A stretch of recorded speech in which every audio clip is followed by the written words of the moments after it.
कलरा जेहेतु पिता लगी था छोट पिला माने प्राय खाइबा बिल्कुल भी पसंद करते यही उपाय बनातु कलरा बादाम को बिल्कुल भी पिता लगभग बादाम फ्लेवर आसो छोट पिला माने खुशी खाई ने। नमस्कार सस्मिता कुक्स चैनल आउ गोटे नुआ रेसिपी सहित आपको अनेक अनेक स्वागत करछि। कलरा आपण मैंने बहुत प्रकार रेसिपी बनई गोटे थर ए रेसिपी को ट्राए करंतु छोटू बड़ समस्ते खाइबा बहुत पसंद करेंगे। तेल चलतु आज रेसिपी को आरंभ करवा। कलरार यही रेसिपी बनवाई ये देखो 5टा कलरा नहीं ग्राम्स 250 ग्राम कलरा ता सहित गोटे बड़ साइज कंचा आलू नहीं आलूर ये चोपा को मुझे छड़ी नहीं आपण मैंने ये आलू और कलरा कम बेसी करेंगे। कलरा को काटिबा पूर्व प्रथम भल भाव में धोई ने। तो ये कलरा को धोई नहीं एवं चलतु कलरा को आम काटी ना। तो कलरा को ये आम पूरा पतला पतला और गोल गोल पीसेस करके काटिबा। सांग मैंने आज वीडियो जदि आपण मानक भल लगे लाइक करेंगे शेयर करेंगे चैनल नुआ थे प्लीज सब्सक्राइब करने।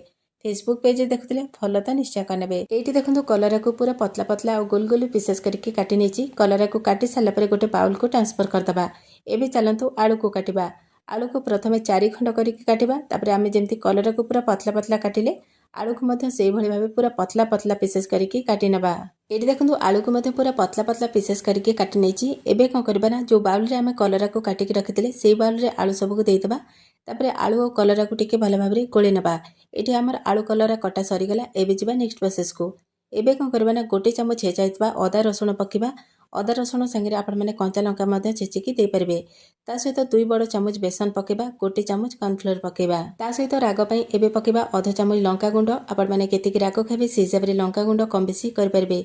एबे पकेबा अल्प टिके हळदी गुंड गोटे चामच मीट मसला एतिक जिनस को दे सारा पर एबे जिबा नेक्स्ट प्रोसेस को। एपटे देखो गोटे मुठा भजा होता बादाम नहीं बादाम चोपा को भल भाव में छड़े नवा। ये गोटे मुठा बादाम नहीं आपण मैंने बादाम कम बेसी करेंगे।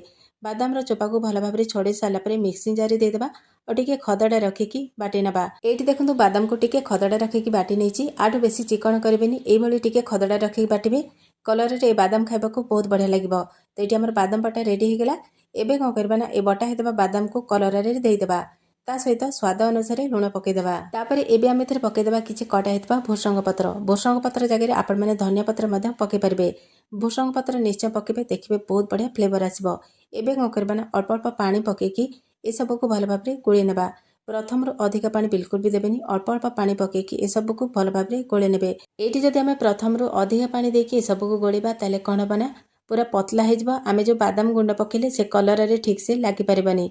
किसी समय पर देखंतु बढ़िया से मु गोले नहीं देखंतु ये बादाम गुंड गुड़ाक पूरा कलर लगिकी रही। ये बेटर आमको दरकार। कलरा चिप्स तो आपण मैंने घरे सब बेले निश्चय बनईकी खाऊे गोटे थर ए प्रोसेस रे बनातु देखिए बादाम फ्लेवर आसो छोट पिला माने खुशी खाई ने।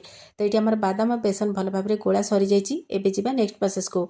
एपटे देखो फ्लेम ऑन करके कड़ी में तेल देती तेल को ये आम हाई फ्लेम रे भल भाव में गरम हाँपाई छाड़देवा। ये देखो तेल हाई फ्लेम रे गरम हो जाए। कौन करबा ना आम जो गोलेकी रखिदे कलरा से गोटे मुठा नहीं तेल रे पकईदेवा। कड़े जी धरवा से देवे अत्यधिक बिल्कुल भी देवेनि। कलरा को तेल रे पकई सारापर सांगे सांगे ओल्टेबानी गोटे 1.5 मिनिट छाड़देवा तापर जाकि ओल्टेबा। तो ये देखो 1 मिनिट हो गलानी। एबे कौन करबा ना कलरा को टिके गोली नवा। प्रथमे 2 मिनिट पर्यंत हाई फ्लेम रे कलरा को एपट सेपट करके फ्राए करबा। जितेबाला 2 मिनिट हो फ्लेम को लो टू मीडियम रे करबा। आउ 2 ରୁ 3 मिनिट पर्यंत कलरा को क्रिस्पी और लाल कलर हवा पर्यंत भल भाव में फ्राए करनबा। हाई फ्लेम रे कलरा को फ्राए करिबार 2 मिनिट हो गलानी। एबे कौन करबा ना फ्लेम को लो टू मीडियम रे करबा। आउ 2 ରୁ 3 मिनिट पर्यंत लो टू मीडियम फ्लेम रे कलरा को क्रिस्पी और लाल कलर हवा पर्यंत भल भाव में फ्राए करनबा। तो देखंतु ये 2 ରୁ 3 मिनिट हो गलानी कलरा बहुत भल भाव में फ्राए जाइए पूरा क्रिस्पी और लाल कलर हो जाइए। एबे कौन करबा ना गोटे छणा नबा। छणा रे सब जाक कलरा को बाहर करनबा जहाँ भी एक्स्ट्रा तेल थबा से सब बाहरी जिवो। तो देखो ये छणा रे सब जाक कलरा चिप्स को बाहर करनी। एबे कौन करबा ना कलरा चिप्स को गोटे थाली रे रखिदेबा और सेम प्रोसेस रे जो कलरा बेटर रहिला ताकू मध्य सेम प्रोसेस रे फ्राए करनबा।